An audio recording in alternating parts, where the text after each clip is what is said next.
우리 성령님의 강한 역사가 초대교회, 특별히 예루살렘 교회에 임했습니다. 그래서 성령의 강한 역사가 있으니까 여러 가지 현상들이 나타나는데 날마다 구원 얻는 무리가 주께 드렸더라, 그렇게 말씀드리죠. 또 나사렛 예수 그리스도의 이름으로 복음을 전하는 그 현장에 아주 희한한 일도 일어났습니다. 안전뱅이가 홀딱 걷는 일도 있었고, 대부분의 성경에 보면 치료의 은혜를 베풀 때 안수를 한다든지 만진다든지 기도한다든지 그래서 낫게 되는데, 이 앞서서 우리가 보게 되면은 베드로가 지나가는데 사람들이 길가에 이 아픈 사람들을 막 갖다가 내놓은 거예요. 이렇게. 왜? 베드로가 지나가다가 그림자라도 좀 스치게 되면 낫는다 하는 이런 믿음이 있을 정도로 예루살렘 교회는 치유의 큰 역사도 있었습니다. 그리고 이 성도들이 어떤 사람들입니까? 지난번에 살펴본 대로 서로 돕고 협력하는 참 아름다운 공동체, 이상적인 공동체의 모습을 가지고 있었죠. 그러니까 사탄이 배가 아파서 견딜 수가 없어요. 박해를 가했습니다. 복음을 전하는 사람들을 잡아다가 목에 가두고 매를 때리기도 하고 또 핍박하고 공갈하고 협박하고 막 그랬거든요. 근데 이게 초대교회 성도들에게 먹혀들지 않는 거예요. 그래서 사탄이 이거 뭐 채찍에 때리고 박해를 가는 이걸로는 효과가 없구나. 그래 전략을 바꿔가지고 어떻게 했습니까? 이제 교회 안에 이 문제를 야기를 시켰습니다. 교회 안에 문제를 야기를 시키려고 사탄이 사람을 찾는데 사탄의 눈에 두 사람이 띄었어요. 그 두 사람이 누구라고 했습니까? 남편은 아나니아, 아내의 이름은 삽비라였습니다. 이 아나니아와 삽비라가 사탄의 계획에 넘어간 거죠. 그래가지고 예루살렘 교회를 어지럽히려고 하는 사탄의 전략에 따라서 이 사람들이 움직이는데 성령 충만한 사도들에 의해서 이거 제지가 되어지는 거죠. 그래서 사탄의 전략은 보기 좋게 실패하고 맙니다. 사탄이 여기서 물러서지를 않고 전략을 바꿔가지고 이번에는 교회 내부에 분열을 일으키려고 하는 거예요. 교회 내부에 분열을 일으키려고 합니다. 그러면 사탄이 분열을 일으키려고 하는데 예루살렘 교회는 어떻게 대처했는가 하는 것을 살펴보는 것이 오늘 본문의 내용입니다. 그럼 우리 1절 말씀을 한번 읽어보시면 좋겠습니다.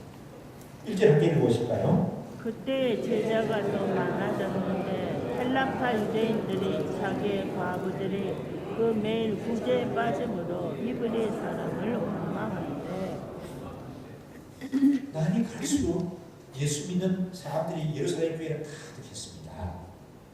자, 그렇게 되는데 보면은 구제 문제가 생겼어요. 어려운 사람들이 있으니까.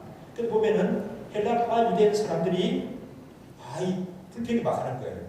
뭐야? 먹을 때 먹게 되면은 나눌 때 먹게 되면은 질이 좋은 거는 히브리파 사람들이 다 먹고 우리 헬라파 사람들은 좀 퀄리티가 떨어진 것을 먹는다.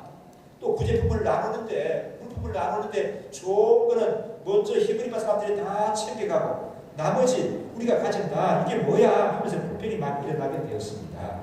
이 유대인들은 전통적으로 어려운 이웃을 돕는 참 좋은 제도가 있었어요. 그 쿠바라고 하는 것이 있었는데 그 뭐냐 하면은 바구니를 뜻합니다. 금요일에는 오전이 되면은 이제 아무나 하는 건 아니고 그 공동체에서 권한을 가진 사람이 있습니다. 이 사람들이 바구니를 가지고 집집이 다닙니다. 가게마다 가요. 시장 거리마다 나갑니다. 그러면 사람들이 돈도 그 안에 바구니 안에다 넣고 먹을 것도 넣고 해가지고 어려운 사람들을 돕기 위해서 많은 것을 거두게 되거든요. 그래서 금요일 오후가 되게 되면은 또 다른 사람들이 어려운 사람들을 찾아다니면서 이걸 나눠주는 거예요. 떡도 나눠주고 돈도 나눠주고 옷도 나눠주고 음식도 나눠주거든요. 그래서 이제 그 나눠주는데 보면은 어려운 사람이라 할지라도 하루에 최소한 또 2끼는 먹어야 된다. 2끼는 먹어야 된다. 그래서 나눠주는데 하루에 2끼 먹을 분량을 일주일치를 나눠줬다는 겁니다. 그럼 몇 끼 분량이 됩니까? 일주일 며칠이죠? 하루에 2끼, 일주일 하니까 10몇 끼씩을 나눠줬다는 겁니다. 그게 이 쿠바라고 하는 제도입니다. 그 다음에 또 타무이라고 하는 제도가 있는데 이거는 접시나 쟁반을 뜻하는 거예요. 이게 사람들이 항상 어려운 사람도 있지만 갑자기 어려운 일이 또 갑자기 생기는 사람들이 있지 않습니까? 그걸 대비를 해서 매일 집집마다 다니면서 이 접시나 쟁반에다가 받아서 이 구제금을 모아서 어린이를 당할 때 또 도와주는 이런 멋있는 제도가 있었습니다. 그런데 예루살렘 교회 안에도 이런 제도가 있었고 또 지난번에 살펴보게 되면은 바나바 같은 사람은 자기 재산을 팔아서 어려운 사람들이 함께 필요한 사람들이 나누어 가질 수 있도록 이렇게 마련했다고 얘기를 했지 않습니까? 자, 그런데 이 예루살렘 교회에 이 분배 과정에서 문제가 일어났습니다. 문제가 일어났습니다. 초대교회는 이 두 부류의 사람들이 있었는데 예루살렘 교회는 어떤 사람들이 가면은 태어나서 한 번도 바깥에 나가보지 않은 사람들, 유대 땅에만 사는 사람들이 있었습니다. 이 사람들은 언어를 뭘 사용할까요? 히브리어만 사용하게 되죠. 그래서 이 사람들을 가리켜서 히브리파 유대인들 그렇게 불렀습니다. 그런데 또 어떤 사람들이 있는가 하면은 조상 때부터 외국에 나가서 살았던 사람들이 있습니다. 또 어릴 때 외국에 나가서 살다가 이 고국에 돌아와서 사는 사람이 있습니다. 이 사람들은 자기 모국어인 히브리어를 잘 사용하는 것뿐만 아니라 그때 당시에 공용어가 뭐였습니까? 헬라어였습니다. 헬라어를 자유자롭게 잘 구사를 하거든요. 그래서 이 사람들을 가리켜서 헬라파 유대인 그렇게 말했습니다. 그런데 이 헬라파 유대인들이 불평을 했습니까? 히브리파 유대인들이 불평을 했습니까? 헬라파 유대인. 말씀 없어요. 뭐예요? 헬라파 유대인들입니까? 히브리파 유대인들입니까? 헬라파 유대인들이 불평을 하는 거예요. 이 먹을 때 물건을 나눌 때 보게 되게 되면은 우리가 차별을 받는 것 같다. 이건 이 본토 유대인들 중심으로 많은 걸 나누는 거 아니냐. 우리는 좀 이렇게 나머지를 가진 거 아니냐 하는 이런 불평을 하게 되죠 것입니다. 그래서 여러분 보십시오. 이 예루살렘 교회는 어떤 교회라고 했죠? 참 좋은 은혜로운 교회, 참 좋은 교회, 성령의 역사가 강하게 있는 교회 맞습니까 여러분요? 네. 이 참 은혜로운 교회인데 그 교회에 지금 무엇 때문에 문제가 생겼다고요? 분배 문제인데 특히 뭡니까 여러분? 이 먹는 것 문제예요. 먹는 걸 가지고 문제가 생겼다는 겁니다. 먹는 걸 가지고 누가 덜 먹고 누가 좀 많이 먹고 누가 좀 작게 먹고 어떻게 보면 먹는 걸 가지고 다투는 것은 참 치사한 일이죠 여러분요. 근데 이게 다른 교회가 아니고 어느 교회의 모습이라고요? 예루살렘 교회에 이렇게 생각합니다. 그래서 이렇게 보면 예루살렘 교회가 그런 것 가지고 예루살렘 교회가 그런 문제 가지고 다투었단 말이냐 이해가 안 된다 이렇게 생각할 수도 있습니다. 그래서 저는 이제 이 예루살렘 교회 모습을 보면서 그런 말이 생각이 나요. 사람 사는 데는 다 마찬가지예요. 맞습니까 여러분? 사람 사는 데는 다 마찬가지입니다. 안 그래요?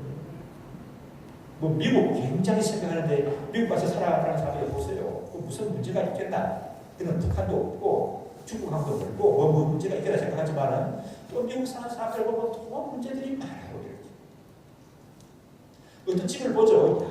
그 집은 무슨 걱정 근심이 있겠나? 근데 얘기 들어보니까 우리 집은 문제도 아니네. 저 집 얘기 들어보니까 사람 사는 건 다 마찬가지예요. 교회도 그런 것 같습니다. 아버지 목사님 무슨 걱정이 있어요? 모르는 소리 하지 마세요.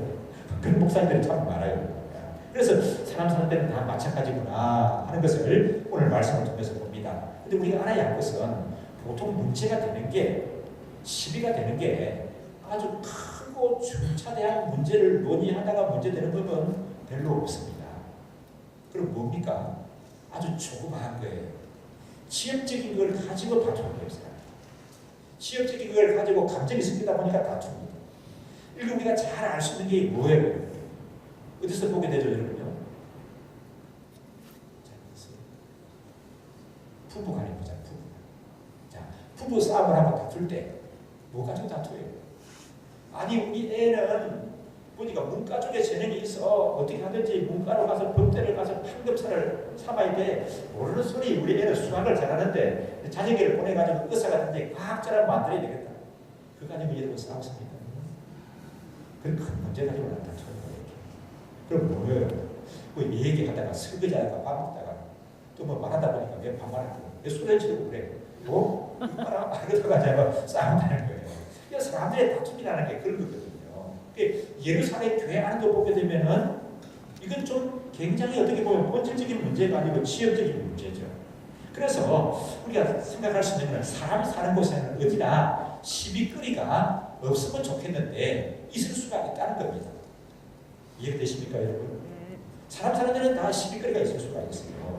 근데 중요한 게 뭡니까, 그러면?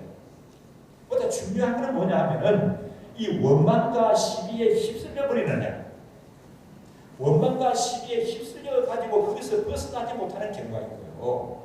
아니면 성령을 의지함으로 말미암아 이것을 원망과 시비를 극복하게 되는 거예요. 오히려 비온 후에 땅이 굳어진다고 하는 것 같이 성령을 의지함으로 성령님의 도우심으로 원망과 시비에서 벗어나서 더 성숙한 모습으로 나아가는가, 이게 중요한 거예요.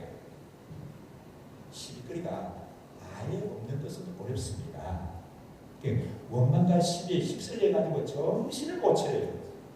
그러나 아니면 성령님의 도우심으로 원망과 시비를 벗어나서 더 든든한 모습으로 세워지는가 하는 것입니다. 성령 충만한 사도들은 교회 분란을 일으키려고 하는 사도들의 계략을 잘 알았습니다. 그걸 물리쳤어요. 그래서 오늘 마지막 절 7절에 보게 되면 교회가 든든히 들썩하는 흔한 제사장의 무리들도 막 이 예루살렘 교회로 찾아오는 이런 놀라운 역사, 이 기적이 일어나는 것을 보거든요. 그러면 사도들은 이 문제를 어떻게 해결했는가 하는 것입니다. 그걸 오늘 말씀이 가르쳐주고 있거든요. 첫째로 보면은 사역의 우선순위가 뭔지 알려줬어요. 사역의 우선순위가 뭐냐 하는 걸 분명히 했어요. 하나님의 교회 여러분, 우선순위가 뭘까요? 먼저 해야 할 사역이 있고 또 나중에 해도 될 사역이 있습니다. 먼저 해야 될, 우선해야 될 사역이 뭐죠? 그럼 2절을 읽어보십시오. 2절 하겠습니다.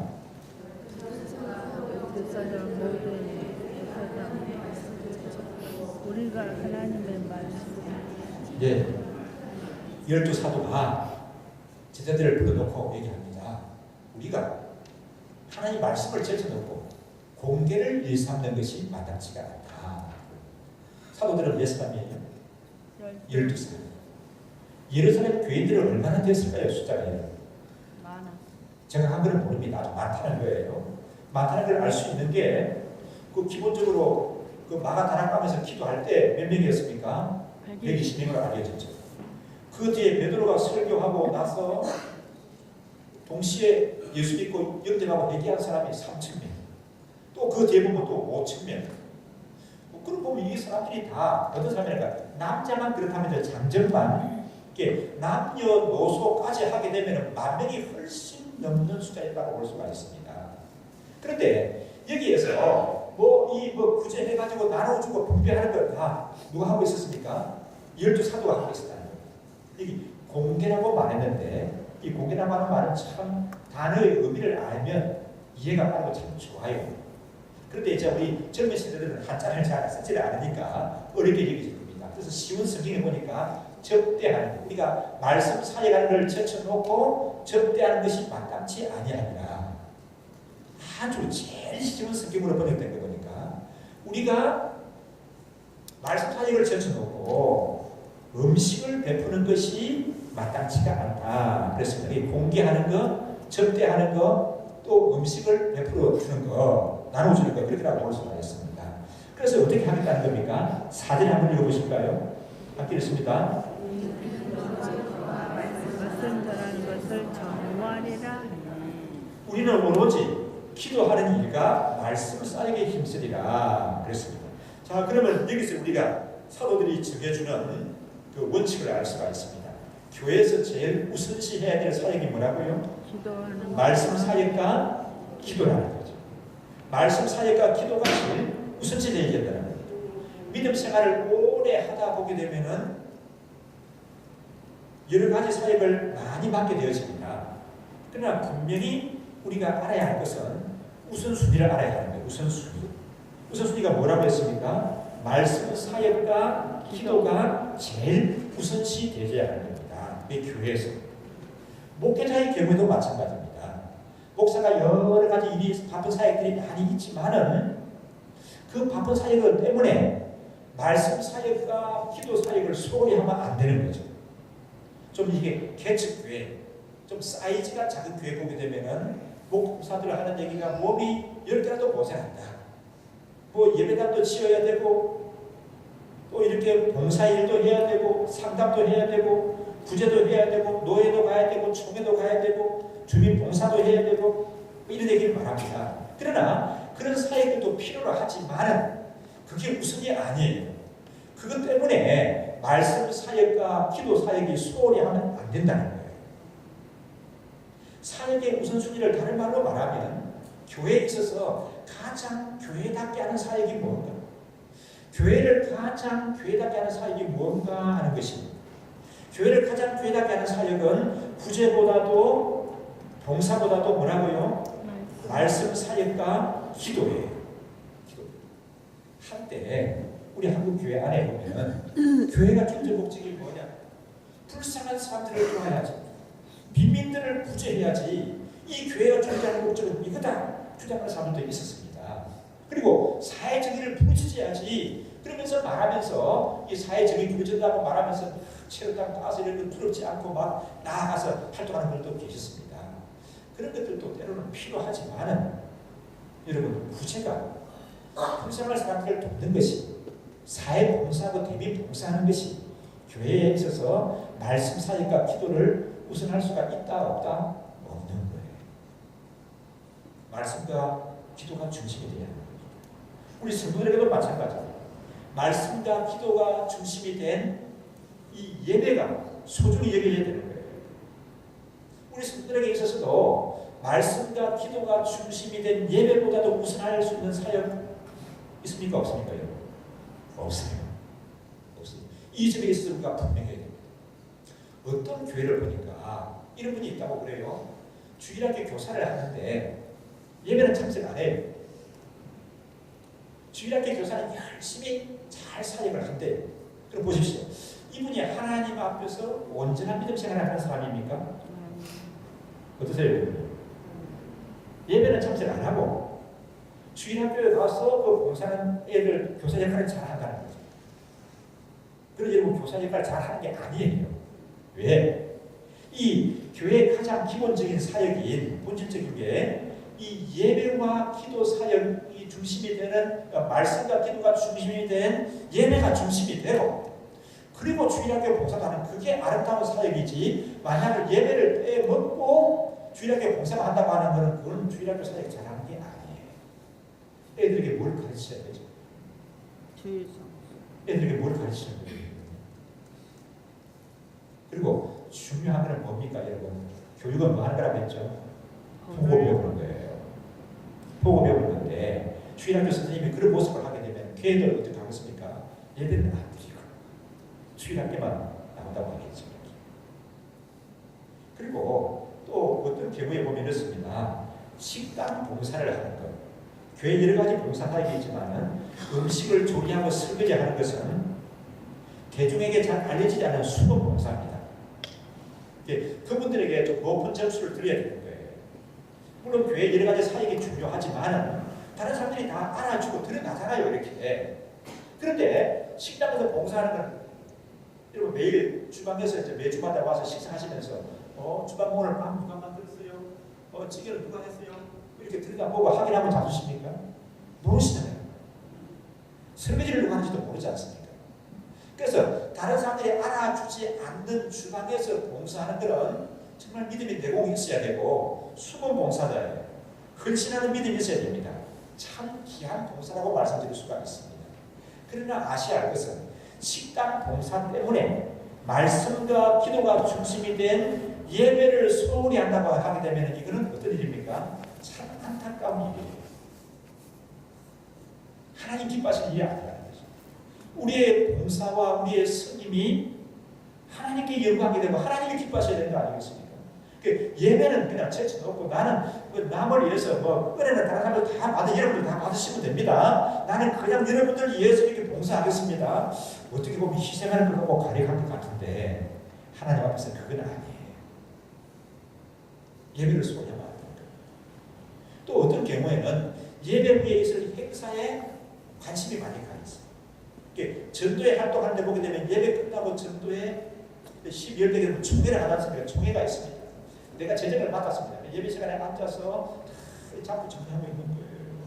목사님이 볼 때는 앞에서 볼 때는 야 설교를 잘 받았었구나. 근데 고개를 들지 않으니까 고개를 한 번도 들지를 않을까 생각했는데 보니까 자꾸 정리하고. 어떤 경우에는 성경 공부가 있습니다. 성경 공부 내가 발표할 거예요. 그래 그 원고 정리하고 있는 겁니다. 이렇게 앉아서 이렇게. 그런다고 하게 되면 여러분 이건 하나님 보시기에 합당한 자세가 아니에요. 합당한 자세가 아니에요. 그래서 사도들이 외칩니다. 사절에 우리는 오로지 뭐 한다고요? 기도하는 일과 말씀 사역에 힘쓸 것이다. 그렇게 말씀하는 것입니다. 에베소서 4장 11절 12절에 보게 되면은 이 사도들의 사역이 이 중심이 되는 것을 무언가 하는 것, 사역의 우선순위에 대해서 잘 정리해서 말씀합니다. 그가 어떤 사람은 사도로, 어떤 사람은 선지자로, 어떤 사람은 복음 전하는 자로, 어떤 사람은 목사로, 교사로 세우셨는데 왜 세우셨는가 하면 이는 성도를 온전케 하였어요. 그 성도들로 하여금 봉사일을 하게 하고 그리스도의 몸을 세우게 하려 합니다. 그렇게 말씀했습니다. 그래서 여러분 교회에서 제일 우선시되는 사역이 뭐라고요? 말씀과 기도가 중심이 된 예배예요. 주일날 예배 드리는 것보다 여러분 더 귀한 것은 없습니다. 간혹 보면은 주위에 참 의료인들이 좋은 분들이 의사들이 계시는데 그 교회는 의사가 많아가지고 주일날 저기 좀 어려운 동네들 가서 그 무료 진료를 한대요. 좋은 일이죠. 그러나 여러분 예배를 안 드리고 가면 안 되는 거예요. 예를 들어 일부 예배를 드리고 간다든지 할 수 있겠죠. 여러 가지 남을 위해서 봉사하는 것도 참 좋은 일이지만 예배에 우선할 수 있는 것은 없습니다. 그래서 사도들이 정리를 하죠. 우리가 말씀과 기도하는데 힘쓰겠다. 이것보다 더 우선시되는 사역을 없다. 그렇게 정리하는 것을. 두 번째로 그러면 또 어떻게 합니까? 그래서 어떻게 했습니까? 사도들은 말씀과 기도 사역에 힘쓰고 직분자를 세웠습니다. 평신도 지도자를 세운 거예요. 평신도 지도자. 그래서 봉사일을 하게 하고 그리스도의 몸을 세우는 일을 맡겼습니다. 말씀과 기도에 사도들이 집중하고 봉사와 구제와 섬기는 일을 맡아서 감당할 그런 직분자들을 세운 거예요. 이게 사역의 분리가 이루어진 거죠. 사역의 분리. 교회에 여러 가지 사역이 많이 있죠. 그런데 목회자가 그 모든 사역을 다 잘하는 것이 아니에요. 또 잘할 수 있는 것도 아닙니다. 말씀과 기도는 목사가 전담해야 되고 거기에는 목숨을 걸어야 됩니다. 그렇지만은 다른 사역들은 보면은 목회자가 하는 것보다도 일반 성도들이 하는 것이 훨씬 은사 있는 성도들이 하는 것이 열매도 많고 능률 있고 잘하는 경우가 많아요. 저는 이 계산이 참 둔해요. 특히 돈 세는 이거 한 번씩 100만 원을 세려고 되면 시간이 굉장히 많이 걸립니다. 한번 세보고 이게 또 세보고 이렇게 또 첫 번에 셀 때는 만짜리를 쓴다고 하게 되면 98개 되는데 두 번째 세니까 102개고 그래가지고 참 시간이 잘 안 돼요. 우리 전에 보니까 예결산 위원들이 모여서 예결산을 하는데 그 억대 계산한다. 억대 계산하는데 나는 그거 뭐 이렇게 계산기 가지고 들여도 맞추기 힘들어요. 조작하기가 이렇게. 근데 어떤 분이 이런 분이 있더라고요. 앉아서 암산으로 매듭이 되는 것을 암산으로 다 이렇게 처리해요. 와, 놀랍다. 그래서 돈 관리 같은 거는 목사한테 맡겨두면 주고 쓰죠. 이렇게 은사가 있는 그런 분들이 맡아서 감당하게 되면 참 잘하는 거죠. 우리 은사가 있고 교육 수준이 높고 식견이 있고 경륜이 있는 그런 평신도들이 요즘은 많이 있습니다. 그전에는요 시골에서 보게 되면 제일 학벌 좋은 사람이 뭡니까? 그건 동네에 마을 전체 대학 졸업한 사람 아무도 없어요. 목사님 빼놓고요. 그러니까 목사가 뭐 하고 뭐 예를 들어서 외국에 편지를 하나 쓴다고 할때도 편지 봉투에 영어 쓰는 것조차도 목사님 찾아가서 써달라고 했어요. 이렇게. 근데 요즘은 어떻습니까? 목사보다도 학벌을 좋은 사람도 많고 경륜이 있는 사람도 많고 식견이 높은 사람도 훨씬 많은 것을 볼 수가 있습니다. 그래서 이런 평신도들에게 사역할 수 있는 장이 펼쳐져야 하는 거예요. 그걸 여기서 마련한 겁니다. 봉사일을 하고 구제일을 하고 교회를 섬기는 이런 일들을 다른 목사들이 사도들이 나서서 막 혼자서 막 하는 게 아니라 이 사역들을 맡기자는 거예요. 그래서 우리가 가정교회를 하는 데 있어서도 이 사역이 분리가 되어서 이 목사는 목사의 고유한 일에 또 성도들을 하여금 은사에 맞게 이렇게 사역을 하게 하는 펼치는 것이 가정교회의 근본 정신이게 되는 거죠. 그래서 사역을 하면서 주님을 향한 사랑도 깊어지는 거예요. 이 사역을 하다 보게 되면 주님을 향한 사랑이 아주 깊어지게 됩니다. 사역을 통하여 믿음도 자라나게 됩니다. 여러분 대부분 그렇죠.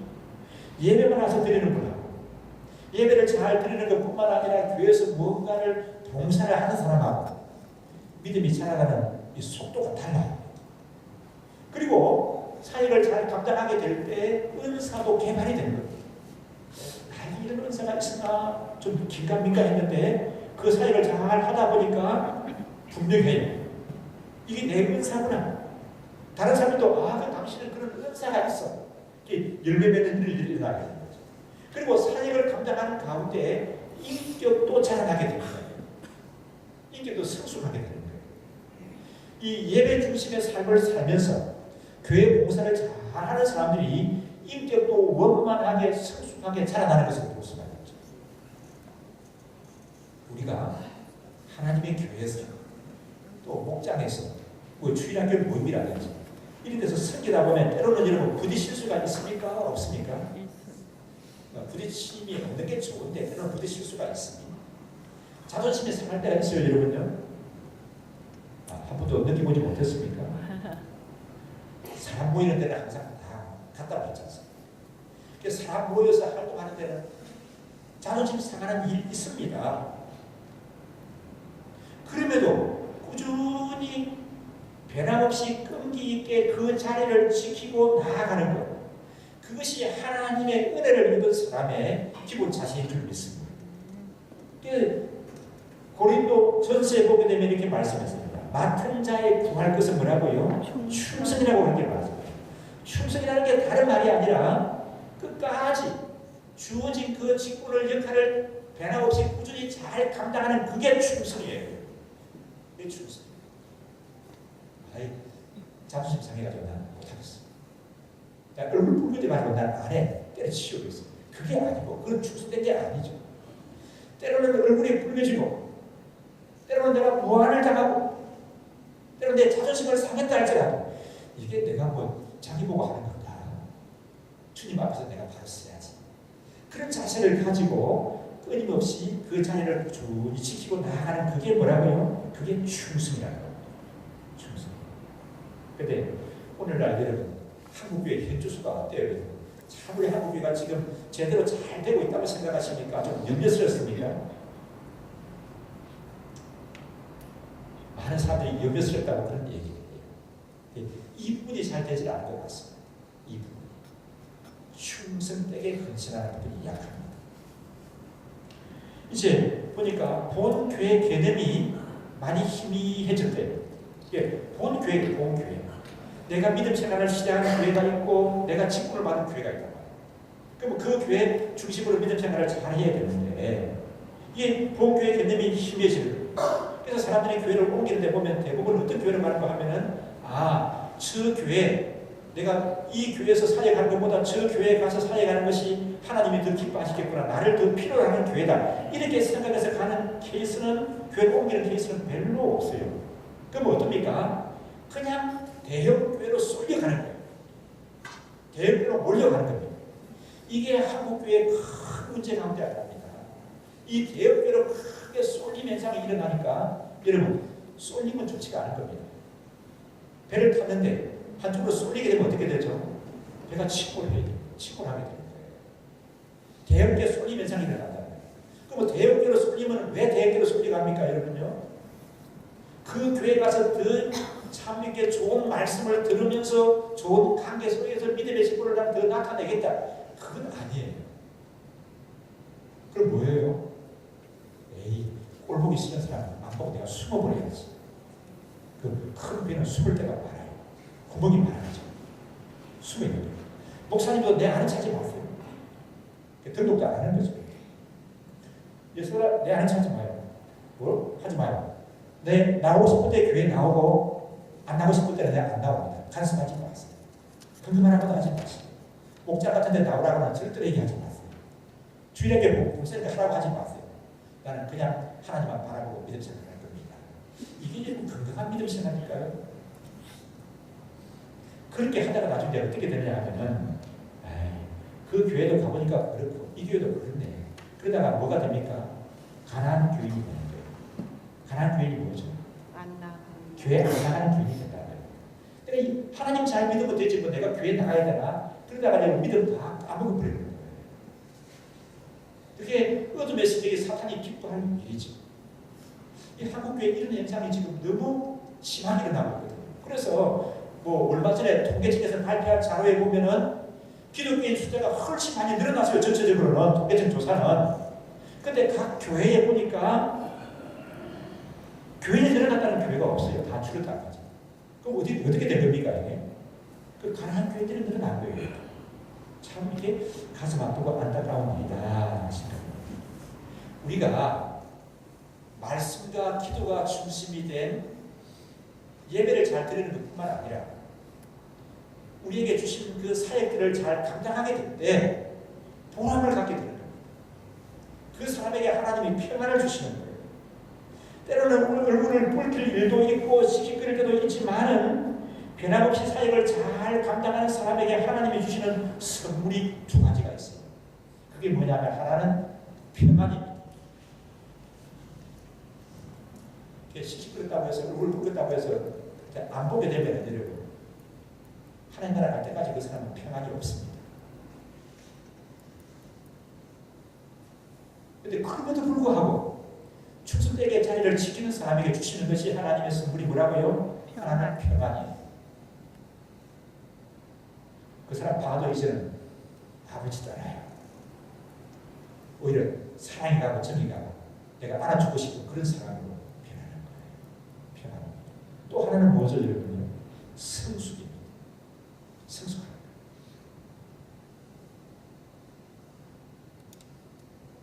그런 부딪힘을 통해서 내 인격이 자라나게 되고 믿음이 자라나게 됩니다. 부딪혔으니까 다시는 안 본다 하게 되면 성숙이 없어요. 성장이 없습니다. 그래서 믿음의 연조는 깊은데 아이와 같은 사람들이 있지 않습니까? 이제 믿음의 연조는 짧지만 참 그 자라나는 모습을 보게 되면 이렇게 아름답게 성숙해가는 그런 사람들이 있는 것을 보게 돼요. 하나님이 주시는 선물 두 가지 뭐라고 했죠 여러분요? 평안과 또 하나는 성숙. 그러니까 여러분 꼭 교회 사역 한 가지 지원하십시오. 그리고 목장 사역 한 가지 꼭 지원하십시오.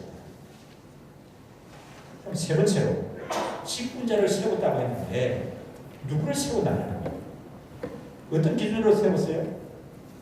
직분자를 세우는데 어떻게 세웠습니까? 그 기준이 3절의 말씀입니다. 3절 한번 읽어보실까요?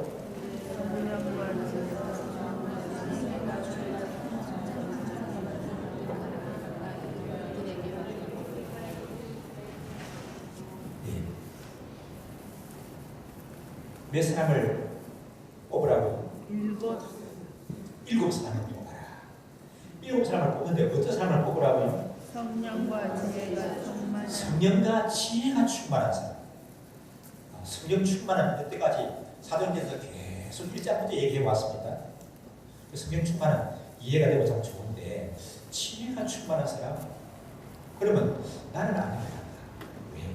성령 충만은 모르지만 지혜 충만은 나는 지혜 충만한 건 못한 것 같은데 그렇게 생각할지 모르겠는데 여기에 지혜라고 하는 것은 많은 배움을 뜻하는 것이 아닙니다. 가방끈이 길고 세상적인 많은 학문의 지식을 가졌는데도 지혜가 없는 사람들이 의외로 많이 있습니다. 옛날에 믿음 생활할 때 보게 되면은 글자를 몰라요. 학교를 안 다니셨기 때문에. 그러나 할머니들이 교회 다니시면서 성경 보고 설교 들으면서 글자를 깨우치려고 하셨는데 참 지혜로운 사람들이 있습니다. 여기 성령과 지혜가 충만하다는데 이 지혜는 세상적인 학문으로 말미암아 지식으로 말미암아 오는 그런 지혜가 아니고 성령이 주시는 은사 가운데 하나에 보면 뭐가 있습니까? 지혜의 은사가 있죠. 성령 충만한 사람들에게 주시는 그런 선물입니다. 세상적인 기준을 뽑는다면 직분자들 어떤 삶을 세워야 될까요? 지금은 여기는 어떻습니까? 예루살렘이잖아요. 예루살렘. 교인들이 10,000명이 넘잖아요. 이렇게.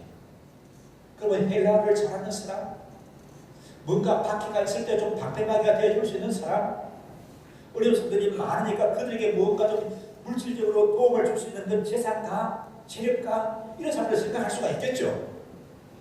그런데 사도들이 제시한 기준은 뭐였습니까? 성령과 지혜가 충만한 사람이다. 이렇게 말했습니다. 세상적인 기준을 보면은 이름 있고 학문 있고 재력이 있는 그런 사람들을 뽑습니다. 그러나 오늘 이 초대교회 예루살렘 교회뿐만 아니라 오늘날도 우리 예원교회에서 장로님을 뽑고 권사님을 뽑고 안수진행을 세운다 할까? 어떤 사람을 세워야 될까요? 그 기준이 뭐라고요? 첫째로 보니까 성령과 지혜가 충만한 사람. 우리 이웃 교회에 참 대단한 교회가 있습니다. 세상적으로 볼 때. 그 교회는 그 성도들 가운데 여러분 이름을 얘기하면 이름을 아실 수 있는 장관들도 있고 장관을 역임한 분도 있고 대학 총장도 있고 우리나라 경제에 막 이렇게 경제를 이렇게 휘둘 수 있는 막 그런 분들도 계시고 대단해요. 대단해요. 근데 여러분 그 위에 목사님에게 내가 직접 들은 것만 아니라 목사님이 나 목회감만 둔다는 얘기를 내가 여러 번 들었어요. 왜 그러냐? 말이 안 통하고 힘들어서 못하겠다. 그 얘기를 하세요. 그러면서 생각해 보세요. 세상에 그만한 인격자라고 이름들이 나오고 세상에 그 뛰어난 지도자라고 이름을 불리는 그런 사람들이 가득한 교회면 얼마나 멋있게 나가야 될까요, 여러분? 하나님은 그런 걸 원하시는 게 아닐까요? 그래서 사도들이 집사님을 뽑는데 이 처음으로 교회가 평신도들을 세우는 모습이거든요. 기준이 뭐라고요? 뭐가 출발이 됐다고요? 성령과 지혜가 출발해서 그랬습니다. 여러분들 해당됩니까, 여러분? 대충 다 보니까 뭐 다 여러분들 해당되실 것 같아요. 성령과 지혜가 출발해서. 두 번째 어떤 삶이라고 했습니까?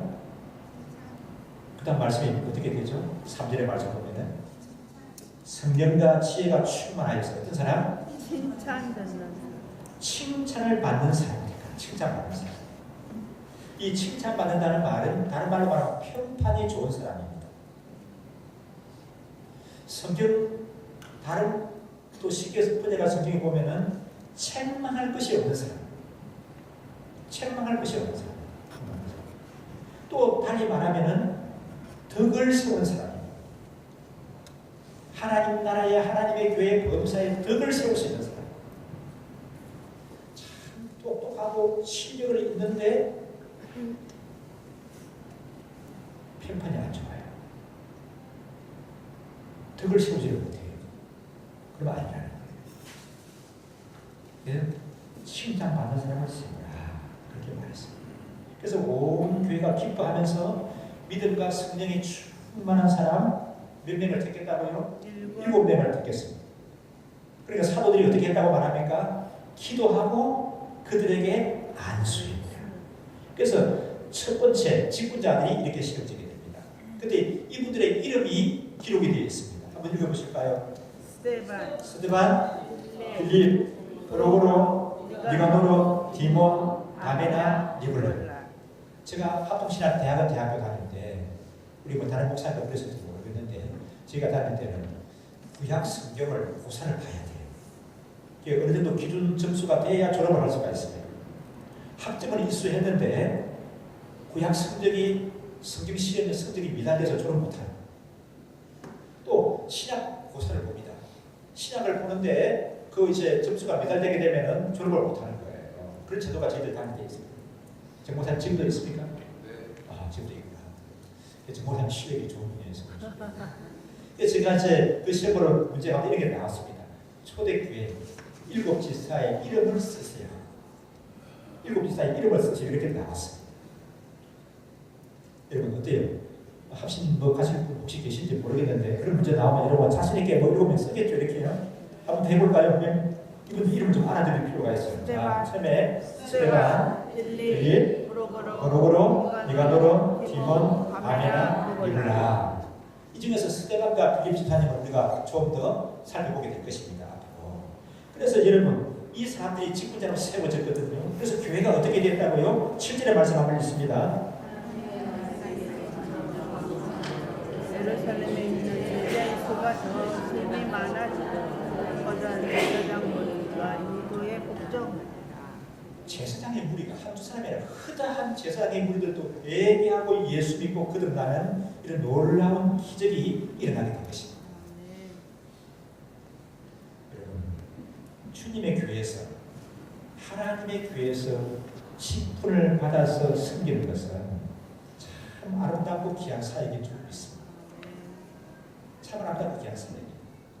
제가 종종 우리 노예 안에 또 다른 교회에 장로님을 임직 세우고 근사님 안주신님을 세울 때 순서대로 자주 갑니다. 위에 그 거기 가면 저보고 근면을 해달라고 하고 출산을 해달라고 그래요. 그러면 제가 하는 얘기가 있는데 어떤 얘기를 하냐면 하나님의 교회 직분자가 되게 되면요 영광스러운 거예요.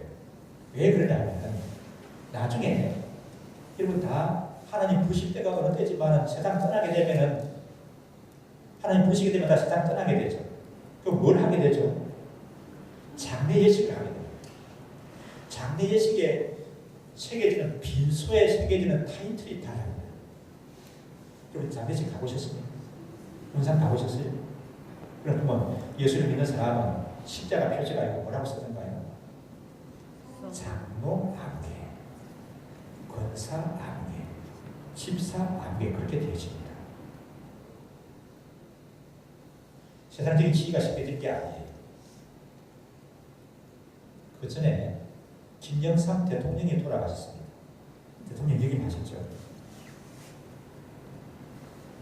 제가 빈소에 가봤습니다.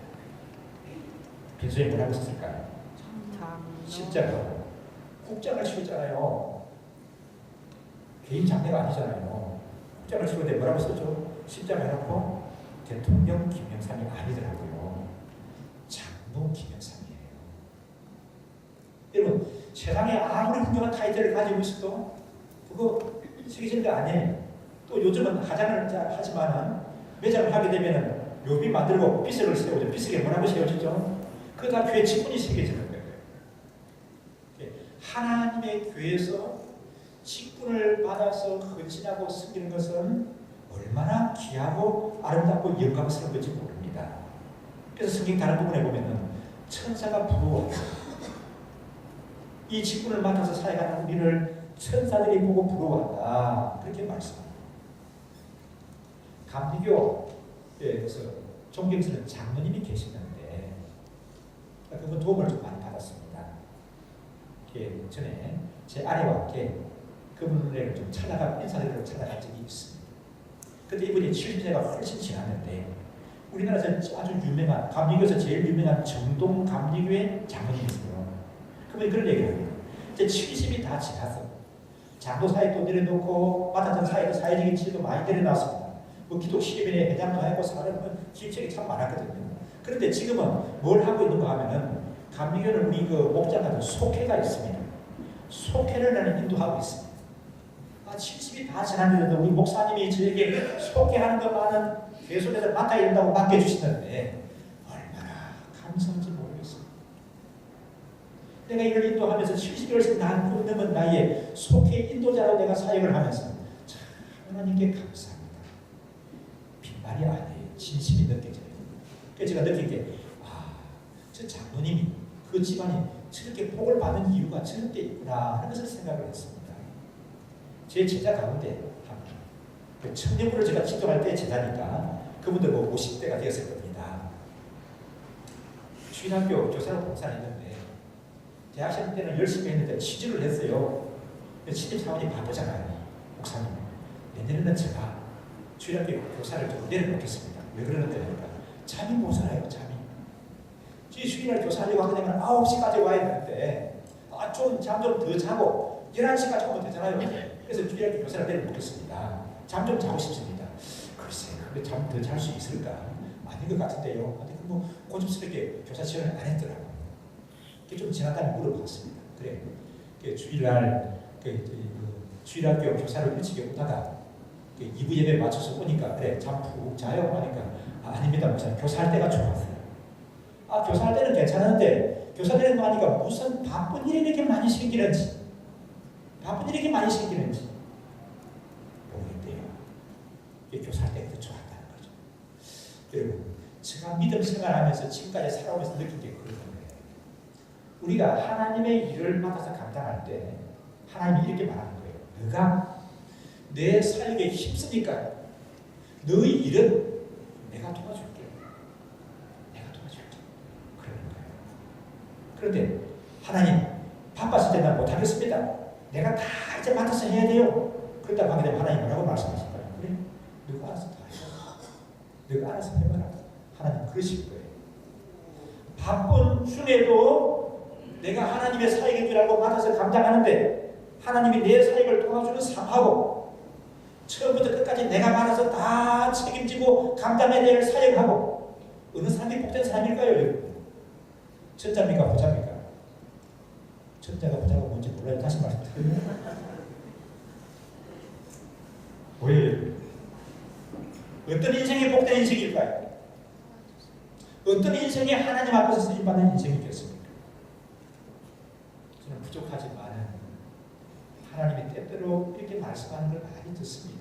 김 목사야, 내 집안에 그게 필요하냐? 그래, 네가 목사로 사역하니까 그거는 내가 채워줄게. 하나님 그러시는 거예요. 김 목사, 내가 목회하니까 그 일을 할 수가 없지.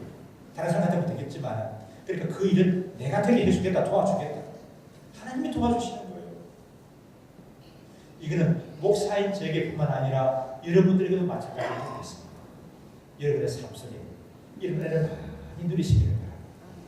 그래서 여러분 이렇게 고백할 수 있어야 됩니다. 한번 따라하실까요? 내가 하나님의 사역을 맡았더니 내 일을 하나님이 되게 해주셨습니다. 아멘이십니까? 함께 우리 기도하겠습니다. 하나님 아버지, 2018년 오늘 아직 하나님 큰 은혜와 사랑 가운데 살아왔습니다.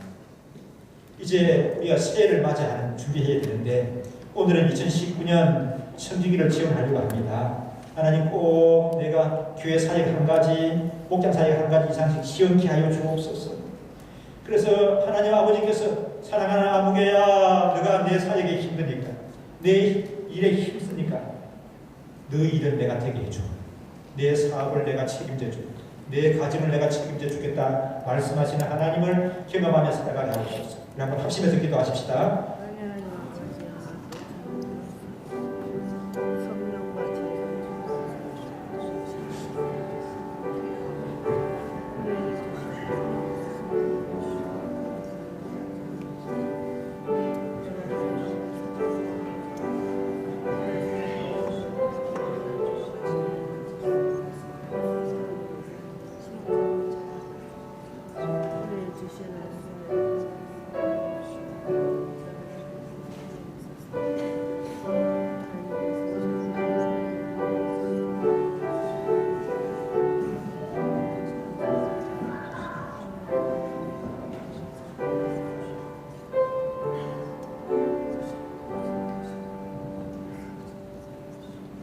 하나님 아버지, 우리가 하나님의 자녀로 부르심을 받았고 성령 충만함을 추구하며 살아가는 것이 얼마나 복되고 아름답고 귀한 일인지요.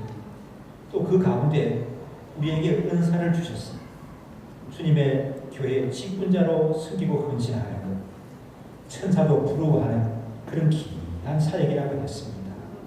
하나님 아버지, 지금까지 부족하지만 하나님 은혜 안에 지내왔습니다.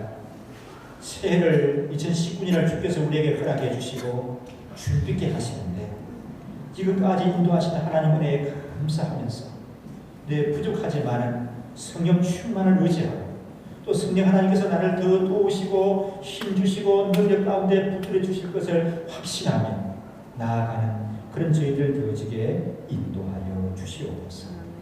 감사드리고 예수님 이름으로 기도드리옵나이다.